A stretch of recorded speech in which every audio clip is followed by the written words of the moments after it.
로마서 4장 9절에서 16절까지의 말씀을 교독하겠습니다. 로마서 4장 9절입니다. 그런즉 이 복이 할례자에게냐 혹은 무할례자에게도냐 무릇 우리가 말하기를 아브라함에게는 그 믿음이 의로 여겨졌다 하노라.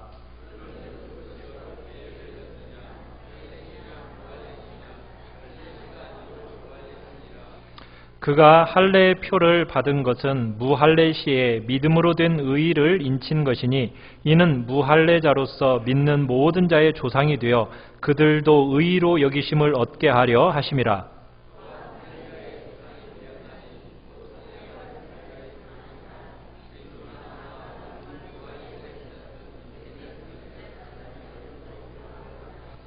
아브라함이나 그 후손에게 세상의 상속자가 되리라고 하신 언약은 율법으로 말미암은 것이 아니요 오직 믿음의 의로 말미암은 것이니라.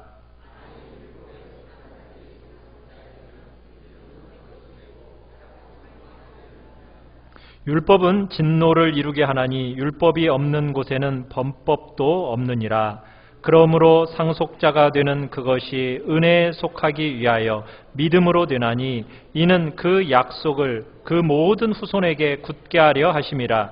율법에 속한 자에게뿐 아니라 아브라함의 믿음에 속한 자에게도 그러하니 아브라함은 우리 모든 사람의 조상이라. 아멘. 오늘 말씀의 제목은 믿음으로 세상의 상속자가 됨이라는 제목으로 말씀을 나눕니다. 우리가 보는 이 로마서 4장은 어떻게 보면 어렵게 보이는 장입니다. 그러나 이 4장은 우리가 3장에서 다루었던 복음을 토막내어 가지고 필요한 부분을 집중해서 보도록 도와주는 장이 4장입니다. 여러분, 우리가 복음을 한마디로 간단하게 요약하면 뭐라고 말할 수 있을까요? 이렇게 말할 수 있습니다. 누구든지 예수를 믿음으로 행함이나 공로나 자격이 없이 은혜로 의롭다 여김받는 것. 여러분, 이게 복음입니다. 어떤 죄인이라도 예수를 믿기만 하면 그 모든 죄가 어떻게 됩니까? 용서가 되죠. 모든 허물이 사해집니다. 거기다가 더 적극적으로 하나님 앞에서 뭐라고 얘기받아요? 의롭다 여김받는 구원에 들어가게 되는 거예요. 그 진리를 우리가 3장에서 보았어요. 3장에서 그렇게 말한 다음에 이제 오늘 본문 이제 들어있는 이 4장에서는 그 진리를 보강해 주는 겁니다.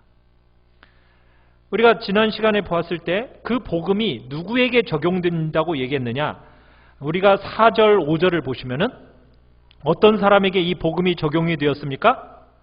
일한 것이 있는 사람입니까? 일한 것이 없는 사람입니까? 일한 것이 없는 자들에게 이 복음이 적용되었죠. 일한 것이 아무것도 없어요. 그런데 그런 사람에게 구원이 주어진다는 얘기입니다. 일한 것이 없을 뿐만 아니라 적극적으로는 어떻다고 얘기했어요? 경건하지 않다고 그랬어요. 불경건하고 악한 자들이라고 그랬습니다. 그런데 그들에게 하나님이 구원이라는 것을 믿음으로, 은혜로, 선물로 주신다는 거예요. 여러분, 그것이 어떻게 가능해졌습니까? 그것이 어떻게 가능하게 되었어요? 여김으로 그것이 가능하게 되었습니다. 우리가 지난 4장 3절에서부터 여겨진다라는 단어가 반복적으로 나온다는 것을 우리가 봤었어요. 그러니까 우리 같은 죄인들의 모든 죄가 누구에게로 옮겨져요? 예수님께로 옮겨져서 예수가 죄인으로 여겨졌어요. 예수님의 모든 공로와 의와 존귀는 누구에게로 옮겨졌습니까? 우리에게로, 믿는 우리에게로 옮겨져 가지고 우리가 의인으로 여겨지는 겁니다. 그러니까 여겨짐의 방법으로 하나님이 예수 안에서 우리를 구원하시는 영광을 주셨다는 얘기예요. 우리가 예수 믿어서 구원받았다고 하는데, 여러분, 구원받았다라는 의미가 무엇입니까? 여러분, 구원받았다. 무슨 뜻이에요? 구원받았다라는 게. 자, 첫 번째. 구원받았다. 죄 용서받았다. 또 지옥에 가지 않는다. 죄의 형벌을 받지 않는다. 이것만 얘기하는 게 아니죠. 구원을 받고 하나님 안에서 어떻게 된다? 의롭다 여김받는다. 여러분, 의롭다 여김받는 그 사람들에게 또 무엇이 약속이 되고 있습니까? 오늘 읽은 우리 본문의 주된 내용인데 우리 13절을 다시 한번 읽어보겠습니다. 13절입니다. 시작. 아브라함이나 그 후손에게 세상의 상속자가 되리라고 하신 언약은 율법으로 말미암은 것이 아니요 오직 믿음의 의로 말미암은 것이니라. 자, 지금까지 믿음으로 사람들이 어떻게 된다고 얘기했냐? 의롭다함을 받는다라는 단어를 우리가 지금까지 써왔어요. 자, 그런데 오늘 이 13절에 보면 약간 다르게 표현하고 있어요. 아브라함이나 그 후손에게 뭐가 되리라?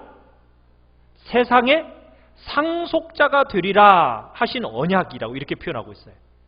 자, 지금까지 예수를 믿으면 뭐가 됐느냐? 의롭다 하심을 받는다 이 말만 했는데 지금까지 그런 말만 했던 것이 약간 다르게 표현돼서 우리가 예수를 믿어 의롭게 되면 우리에게 어떤 일이 일어나게 된다고요?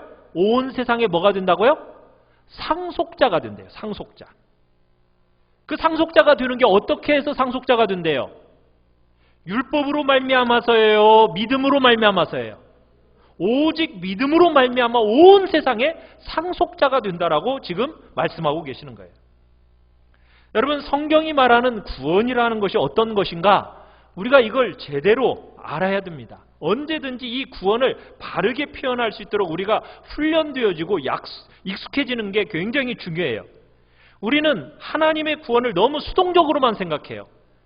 아유, 내가 이제는 벌 안 받게 된대. 이제는 지옥 안 가게 된대. 이제는 굉장히 나쁘고 고생스러운 일 옛날엔 겪어야 마땅했는데 이제는 이거 더 이상 안 겪어도 된대. 자꾸 이런 소극적인 것으로만 우리가 복음을 생각하는데 바라보는데 본문은 그렇게 말하고 있지 않아요. 여러분과 제가 예수님을 은혜 안에서 믿어서 의롭다 여김을 받게 되면 여러분과 저에게 어떤 일이 일어났냐? 하나님의 그 은혜의 언약의 그 축복 아래로 들어가는데 하나님께서 주신 그 언약의 축복이 뭐라고요? 온 세상에 상속자가 된다. 상속자. 오늘 우리가 어쩌고 보면 우리가 놓치고 사는 가장 중요한 구원의 내용 중에 하나입니다. 우리는 온 세상의 상속자예요. 믿으세요? 상속자라는 게 뭘 상속해 준다는 거예요? 온 세상의 상속자라고요. 온 세상 것, 만물이 다 누구 거라고요? 누구 거라고요? 내 거라고요, 내 거. 그런 상속자로 우리가 이제 의롭다 여김받는 우리가 그 상속자의 위치에 서게 된다는 거예요. 여러분과 제가 좀 실패자 같을 수도 있어요. 여러분과 제가 연약한 질병을 가지고 살 수도 있어요. 이 땅에서 고난도 받고 가난하기도 하고 세상 사람들에게 손가락질을 받을 수도 있어요. 그런데도요, 여러분들이 예수 그리스도를 믿어서 의롭다 여김을 받으면 무엇이 약속되어져 있다고요? 온 세상이 누구의 것으로? 내 것으로 상속받는 자리에 우리가 서게 된다는 거예요. 이게 언약의 축복입니다. 만물이 전부 여러분의 것으로 약속된다. 지금 성경이 말하고 있는 거예요. 자, 고린도전서 6장에 보면 사도 바울이 이렇게 말을 하고 있습니다. 고린도전서 6장 우리 같이 한번 읽어보겠습니다. 2절로 3절 앞에 나와 있는 말씀 같이 한번 읽어보죠. 시작.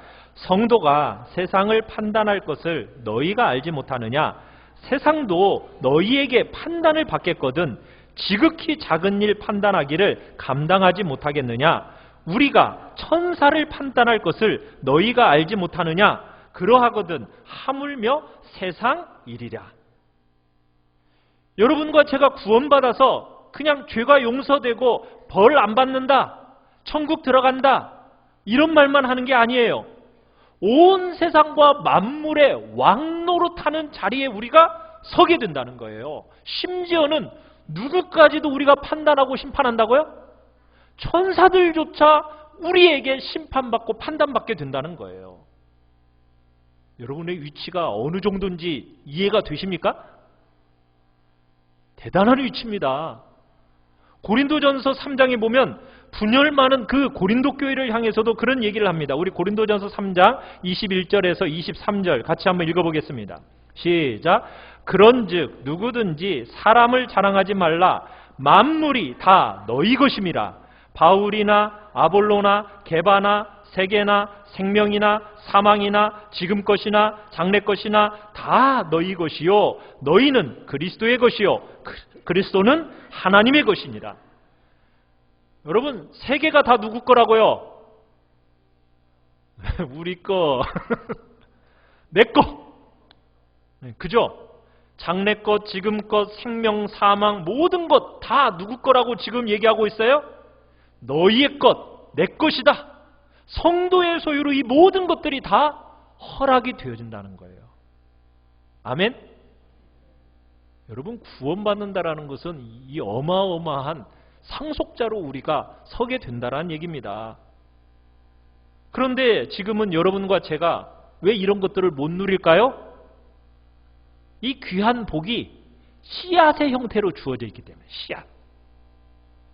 여러분, 아직까지 씨앗이라고 하면 아직까지는 열매나 꽃이나 잎이 아직은 안 났어요.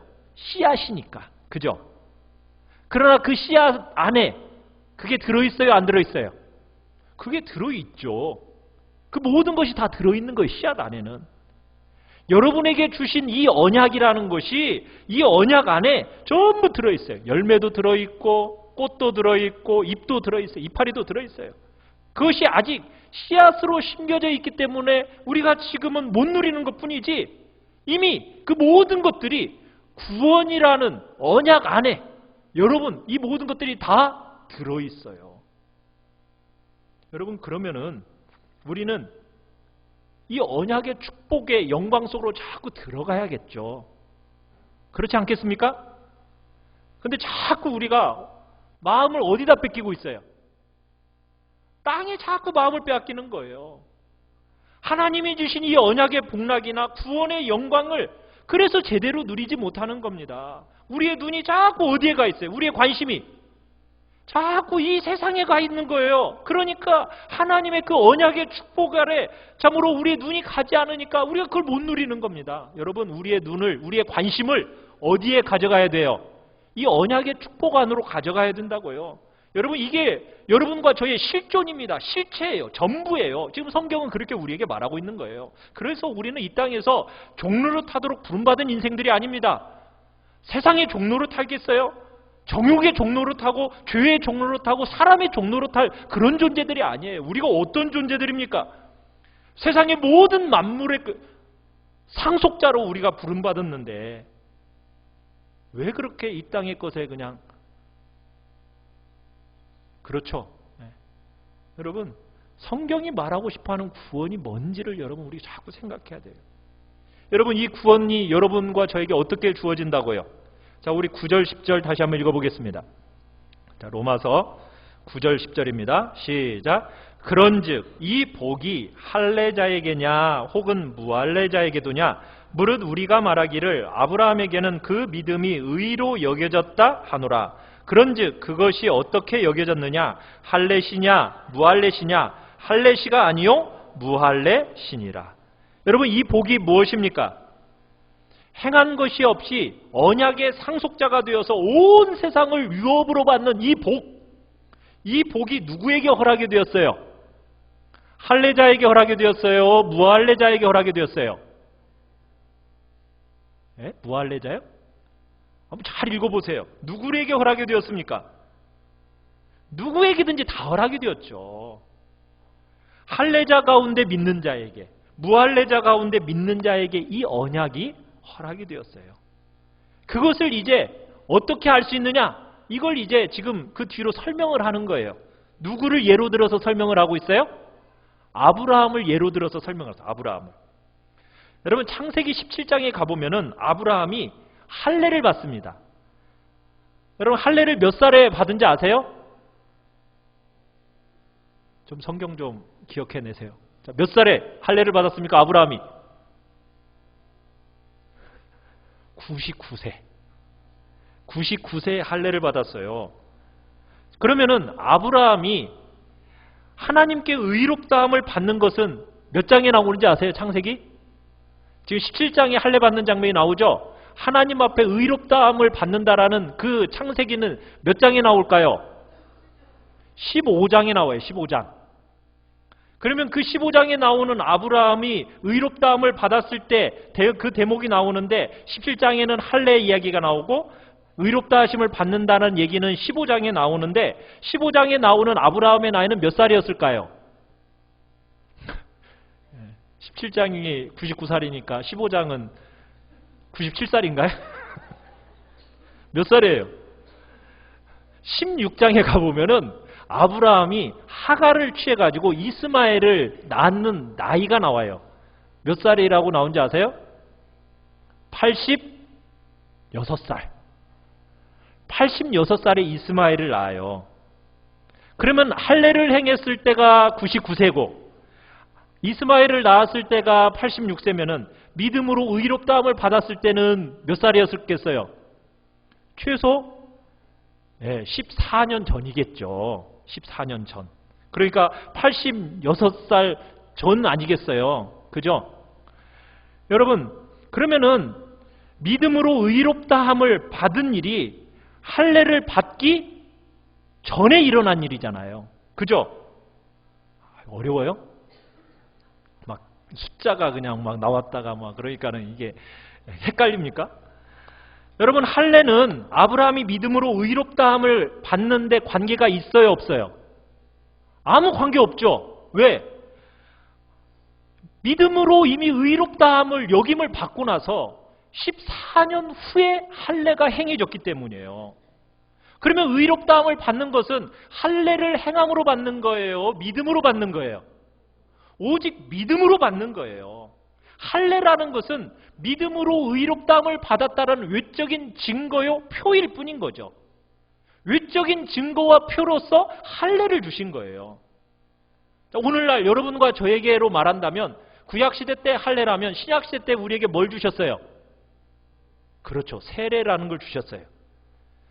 여러분이 세례를 아무리 여러 번 받아도 그 안에 믿음이 없으면 세례 받는 의미가 있어요, 없어요? 없죠. 오랫동안 교회가 싸웠던 주제가 있어요. 무슨 주제냐면 세례를 줄 때 물에 푹 잠그는 침례가 정확한 거냐, 우리 장로교처럼 물을 뿌려서 하는 물 뿌리는 것이 진짜냐, 이거 가지고 많이 싸웠습니다. 그래가지고 교회가 오랫동안 그 싸움을 했는데, 여러분, 이 세례라는 것은 믿음의 외적인 상징이고 표일 뿐이지 진짜 중요한 건 뭐예요? 그 안에 살아있는 믿음이 진짜 중요한 거죠. 그죠? 물에 푹 들어왔다가 나온 것이 중요한 거예요. 물을 그냥 이렇게 딱 뿌린 것이 중요한 거예요. 그건 중요한 게 아니잖아요. 세례가 상징하는 게 뭐예요? 세례가 상징하는 것은 내가 예수님을 믿음으로 말미암아 의롭게 되었다라는 그런 외적인 표시요 상징으로서 세례인 거지, 푹 잠겼다 나왔든지 물을 뿌렸든지 그게 관계가 있어요, 없어요? 그건 관계가 없는 거예요. 근데 그냥 침례교 목사님들은 우리가 하는 세례는 세례 같지도 않은 세례하고 있다고 자꾸 욕하는데 그건 중요한 게 아니라니까요. 세례라는 것은 여러분을 구원하는 게 아니에요. 구원이라는 것은 어떻게 구원을 받는 거예요? 믿음으로죠, 믿음으로. 세례를 받았어도 그 전에 믿음으로 하나님 앞에서 여러분의 살아있는 그 신앙 고백이 없으면 세례가 의미 있어요, 없어요? 아무 의미가 없는 거예요. 이게 성경에 지금 말하는 교훈이에요. 지금 할례가 그렇다라는 거죠. 그래서 두 번째로 본문이 말하고 싶어 하는 게 뭐냐? 우리 14절을 읽어봅시다. 14절. 시작.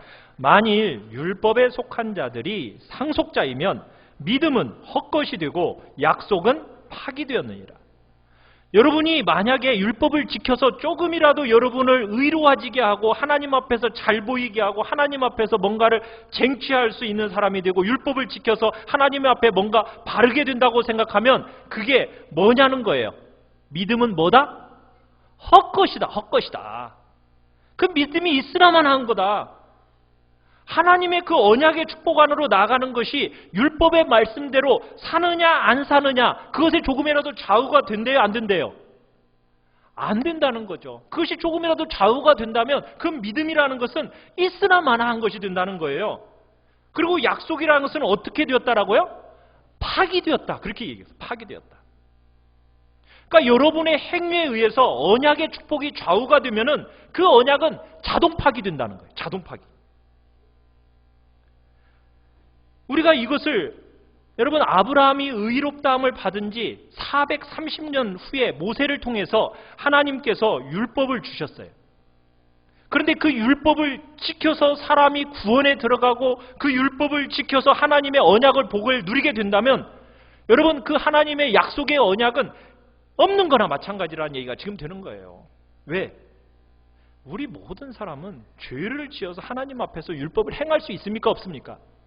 행할 수 없어요. 행할 수 있는 사람 아무도 없습니다. 그러니까 이 약속은 있으나 없으나 한 약속이 된다는 거예요. 여러분이 율법을 지켜서 구원에 들어가라. 율법을 지키는 자에게 모든 복락과 온 세상을 유업으로 받게 되는 이 복락이 주어진다. 하나님의 말씀을 순종하는 자에게 그런 것들이 주어진다. 여러분 이렇게 말하면은 그건 불가능한 약속을 하고 있는 거기 때문에 약속은 자동적으로 어떻게 된다? 파기되는 거다. 파기되는 거다. 여러분과 저는 에덴 동산에서 죄 없는 상태 속에서도요. 그런 영광과 복락을 아는 상태에서도 죄를 지은 게 사람이에요. 그런데 여러분 오늘날과 같이 이렇게 망가지고 왜곡되고 세상이 우리를 거스르는데 여러분 우리가 정말 행위로 삶을 살아서 하나님의 그 축복의 언약 안으로 들어갈 수 있겠어요? 없겠어요? 그건 불가능한 거라는 거예요. 그래서 어떻게 우리에게 그 상속자로 우리를 세우신다고요? 오직 믿음으로, 은혜로, 선물로 주기 때문에 이게 참 복음이 된다는 거예요. 그리고 이것이 너무 놀랍게도 감사함으로 받아들일 수 있는 것이기 때문에 조금이라도 여러분의 행위가 첨가돼야 안 돼요? 안 되는 거예요. 첨가되면은 그 불가능한 약속이 주어진다는 거예요. 우리가 마지막으로 눈여겨봐야 할 주제가 있는데 왜 이렇게 이 진리를 참 앞에서도 그렇게 우리가 지금 얼마 동안 이 지금 로마서를 듣고 있는지 아시죠? 1년 동안 듣고 있어요. 1년 동안. 1년 동안 들었는데 아직도 4장이야. 언제까지? 4장, 로마서가 몇 장인지는 아세요? 16장까지 가려면 몇 년이 걸리려나 모르겠네. 여러분, 왜 이렇게 이 진리를 이렇게 가르치고 주장하고 선포하고 묵상하느냐? 16절에 나와요. 16절을 같이 한번 읽어보겠습니다. 16절. 시작. 그러므로 상속자가 되는 그것이 은혜에 속하기 위하여 믿음으로 되나니 이는 그 약속을 그 모든 후손에게 굳게 하려 하심이라. 온 세상을 상속하는 언약의 상속자가 되는 것은요 오직 은혜로만 된다는 거예요. 믿음으로만 된다는 거예요. 믿음으로 은혜로만 상속자가 된다는 거예요. 그렇게 함으로 두 가지 결과가 우리에게 주어지는데 첫 번째는 뭐냐? 그 약속을 모든 후손이 누리게 된다는 거예요. 모든 후손이 누리게 돼요. 그 약속을 모든 사람들이 다 누릴 수 있도록 하게 하기 위해서 지금 이 진리가 반복적으로 가르쳐지고 선포되어지고 있는 겁니다. 할례를 받은 사람에게만 가르쳐지는 게 아니에요. 유대인들에게만 이 복이 허락되는 게 아닙니다. 이 땅에서 뭐 윤리적으로 도덕적으로 조금 덕성을 가진 사람들만 허락되는 게 아니에요. 이 땅에서 좀 돈을 얼마 이상 가진 사람들만 이 복을 누리는 게 아닙니다. 여러분 어느 정도의 돈을 가진 사람만 이 복을 누린다고 하면은 얼마나 이 불공평해요. 그죠? 그렇게 뼈 빠지게 등뼈 부러지게 그냥 뭐 일해도 돈 버는 것이 얼마나 힘든지 여러분 아시잖아요. 그죠? 그런 우리에게 돈 얼마 이상 가진 사람들은 이 복을 누린다. 여러분, 그러면 얼마나 마음 아픈 일이에요. 그런데 놀랍게도 이 놀라운 언약의 축복이 그런 조건, 전제 상황 이런 거 요구하지 않고 모든 사람이 산소망을 갖도록 하기 위해서 지금 이 복음이 전해지고 있는 거예요. 이렇게 반복적으로 전해지고 있는 거예요. 이 복음을 들을 때마다 여러분 이런 생각 들죠. 나도 그러면 이 구원에 들어갈 수 있겠네. 나도 이 축복과 이 언약 복락에 해당이 될 수 있겠네. 막 이런 생각이 들 수 있도록 지금 이 진리가 이렇게 가르쳐지고 있는 겁니다. 어떤 사람이라도 자기를 A로 제쳐놓고 조건이 구비되지 않았기 때문에 나는 안 된다. 이런 생각하지 않도록 하기 위해서 복음을 지금 반복적으로 가르쳐주고 있는 거예요. 나도 소망이 있구나. 나도 소망이 있구나. 이런 마음이 들을 수 있도록 하기 위해서 이 진리가 지금 반복적으로 가르쳐지고 강조되고 있는 겁니다. 여러분, 우리가 사는 세상을 보세요. 참 요즘에 사회에서 일어나는 모습 보면은 대학 들어가는 것도 있는 사람들이나 들어가는 거다. 자꾸 그런 박탈감이 생기잖아요. 그죠? 그런데 구원도 맞아 그런 사람들만 간다고 생각해 봐요. 복음은 그렇게 말하고 있지 않다니까요. 모든 사람들에게 조건과 한계와 제한, 여러분 이런 것이 있어요, 없어요? 복음에는 없어요. 세상에는 그런 게 있죠. 세상이 가장 잘 말하는 것이 이런 게 있어야 행복하대. 죽었다 깨어나도 그런 거 못 가져요. 그러니 우리 어떻게 행복해? 여러분, 그 자리에 이를 수 있는 사람은 소수밖에 없는 거잖아요. 세상은 언제든지 그 자리에 가야만 행복하다고 자꾸 그렇게 가르쳐요. 근데 복음은 그렇게 말하고 있지 않아요. 네가 선하든지 악하든지, 네가 빈민군 출신이든지 구중궁궐 출신이든지, 네가 높은 종교성과 도덕성을 구비하고 있든지, 세상이 아는 가장 야비하든지 그런 거 관계없이 여러분 모두를 복음으로 초대하고 있는 거예요. 이 땅에서 배고프고 목마르고 정말 채워짐이 없는 그 수고하고 무거운 인생들이 주님이 정말 차별 없이 다 주님께서 초대하고 있는 겁니다. 세상에서 창렬하고 도윗이 했나요? 안 했죠. 도덕성이 현저하게 떨어진다는 이유로 여러분, 주님은 도윗이 안 했습니다. 세리라고 제외시켰어요? 매국노니까. 국민들이 다 신음하고 탄식하는데 저놈은 앞잡이가 되어가지고, 로마의 앞잡이가 되어가지고 우리의 돈을 막 끌어다 모으니 막 얼마나 백성들이 싫어했어요. 저런 놈들이 있으나 없으나 하는 놈들이라고, 벌레 같고 먼지 같고 찌꺼기 같은 놈들이라고 막 그렇게 취급했었잖아요. 여러분, 그런데 그런 사람들에게 복음을 들을 그런 기회가 없었나요? 아니죠. 그 사람들이 다 주님 앞에 왔어요. 제한 없이. 여러분, 이 땅의 근거나 이유나 조건이나 상황을 가지고 구원의 그 완전한 복락과 축복 안으로 들어오는데 제한이 없도록 하기 위해서 이 진리를 우리 주님이 지금 거듭거듭 가르치고 주장하시는 거예요. 복음은 만인을 위한 거다. 교회와 복음은 모든 사람들의 영적인 어머니 같은 거다. 여기에 오지 않으면, 이 복음을 통하지 않으면 아무도 산 소망이 없는 것이다.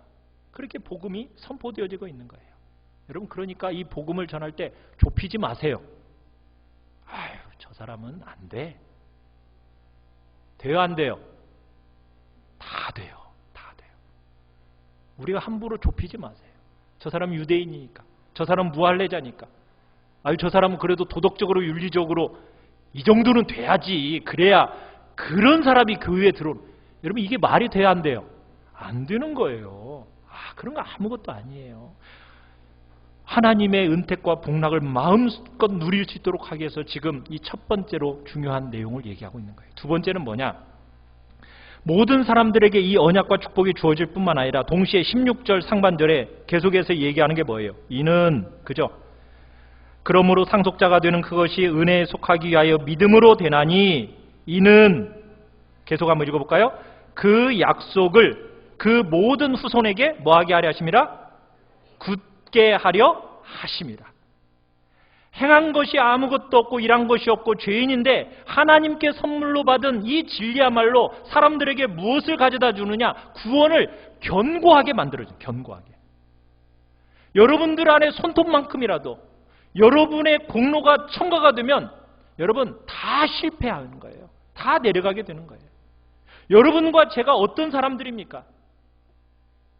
여기 볼 때는 다 멀쩡한 것 같지만 우리 멀쩡한 사람 하나도 없잖아요. 혼자 한번 골방에다 집어넣어 보면은 그 사람이 어떤 사람인지 다 드러나게 돼 있어요. 우리가 얼마나 연약해요. 하루에 수십 번씩 변하는 게 우리의 모습이지 않습니까? 선한 결심을 한다고 해도 얼마나 그게 자꾸 그 결심조차도 무너집니까? 우리는 하나님의 기준에 전혀 못 미치는 그거 다 여러분 경험으로 다 알고 있잖아요. 에덴 동산에서도 실패한 사람이 여러분 그게 우리의 역사인데 우리에게 무슨 조건과 우리의 무슨 근거가 추가가 되면 거의 백발백중 다 하나님의 복락에 이를 사람 아무도 없죠. 그래서 하나님이 어떻게 하신 거예요? 우리가 본 것처럼 주님의 은혜 때문에 그분의 피와 살 때문에 파기함이 없이 새로운 언약을 우리에게 허락하셨다는 거예요. 하나님이 구원의 복락과 축복 안으로 우리를 부르고 계시는 겁니다. 여러분이 세상을 어떻게 살아가고 계세요? 열심히 노력해서 정말 최선을 다해서 애써가면서 여러분 살아가고 계시죠? 예, 그렇게 살아갔더니 그 열매가 어때요? 참 덧없죠. 그게 뻔히 다 보이죠? 야, 참 그렇게 최선을 다해서 노력한 이 결과가 뭐야? 정말 그 수고라는 것이 참 덧없네. 바람 잡는 것 같은 거네. 여러분 다 느끼셨죠? 이사야 선지자가 그렇게 잘 얘기를 하잖아요. 우리 이사야 40장 6절로 8절 우리 같이 한번 읽어보도록 하겠습니다. 자, 읽어봅니다. 시작. 말하는 자의 소리여 이르되 외치라. 대답하되 내가 무엇이라 외치리까 하니 이르되 모든 육체는 풀이요 그의 모든 아름다움은 들의 꽃과 같으니 풀은 마르고 꽃이 시들면 여호와의 기운이 그 위에 불미라. 이 백성은 실로 풀이로다. 풀은 마르고 꽃은 시드나 우리 하나님의 말씀은 영원히 서리라 하라. 우리가 뭐래요? 풀이요 꽃이라는 거죠. 자, 또 시편 90편 4절로 6절 같이 한번 읽어봅시다. 시작. 주의 목전에는 천년이 지나간 어제 같으며 밤의 한순간 같을 뿐이니이다. 주께서 그들을 홍수처럼 쓸어 가시나이다. 그들은 잠깐 자는 것 같으며 아침에 돋는 풀 같으니이다. 풀은 아침에 꽃이 피어 자라나다가 저녁에는 시들어 마르나이다. 우리의 인생이라는 게 이렇다는 거예요. 아침에 피어난 꽃 같다가 저녁에는 시들어버리는 그런 존재. 풀 같고 꽃 같은 존재. 여러분 우리가 그런 육체 가지고 정말 무엇을 붙들고 뭐 의지하며 살겠어요? 여러분이 최선을 다해서 살아가는 그 최선의 삶을 붙들고 사시렵니까? 그 최선을 다해서 이 땅에 엉겅퀴와 가시와 그렇게 싸워 살면서 여러분의 삶에 뭘 붙들고 계세요? 붙드는 게 아무것도 없다는 거예요. 붙들 수 있는 것이. 우리가 붙들어야 할 게 뭡니까? 하나님께서 그리스도 안에서 우리에게 베풀어 주신 그 구원의 언약의 복락들을 붙드는 거예요. 그걸 받아서 누리는 삶을 살아야 되는 거 아니겠느냐는 거예요. 내가 그냥 열심히 노력해서 내가 여러분 내가 최선을 다하고 내가 노력한 거 여러분 그것으로는 다 바람처럼 날아가는 것뿐이라는 거예요. 우리는 이 복된 구원의 소식을 들으면서 여전히 우리가 엉겅퀴와 가시와 싸우면서 우리의 힘으로 내 스스로의 노력으로 내가 하나님의 구원의 복락 안으로 들어가는 것처럼 여러분 그렇게 살아서는 안 되는 거예요. 그런데 아직도 너무나 많은 사람들이 마치 그렇게 들어갈 수 있는 것처럼 살아간다는 거예요. 아니라는 겁니다. 우리에게는 이미 약속으로 주어져 있는 거예요. 시로 주어져 있어요. 시 안에 이미 모든 것들이 다 들어있으니까 약속 안에 전부 다 들어있어요. 아직 우리가 꽃을 보지 못하고 열매를 따지 못했지만 여러분 그 약속 속에 이미 다 들어가 있어요. 여러분은 누구이십니까? 주님을 믿음으로 말미암아 의롭다 여김을 받은 여러분, 그 의가 여러분에게 무엇을 가져다 줍니까? 공로도 없고 일한 것도 없고 아무것도 없는 여러분들을 온 세상의 상속자로 하나님이 여러분을 부르시고 세우셨습니다. 저기 삼성의 상속자가 된다고 하면 좋겠죠? 그것보다도 더 큰 온 세상의 상속자라고 하는데 별로 감동이 없어요? 온 세상의 상속자입니다. 하나님의 언약의 축복, 여러분과 저의 것입니다. 아무 일한 것도 없어요. 그냥 주십니다. 그 믿음으로 우리 받아들이는 거예요. 복음 안에, 예수 그리스도의 대속의 은혜 안에 여러분 이 복이 있어요. 그 복락을 받아서 아브라함처럼 받아서 여러분 누리고 즐거워하는 이 구원의 참된 복락, 그 안으로 여러분 들어가야 되지 않겠습니까? 여러분 그 삶 속에서 풍성하게 누려지는 그런 은혜가 여러분에게 있기를 간절히 축원합니다. 우리 같이 찬양합시다.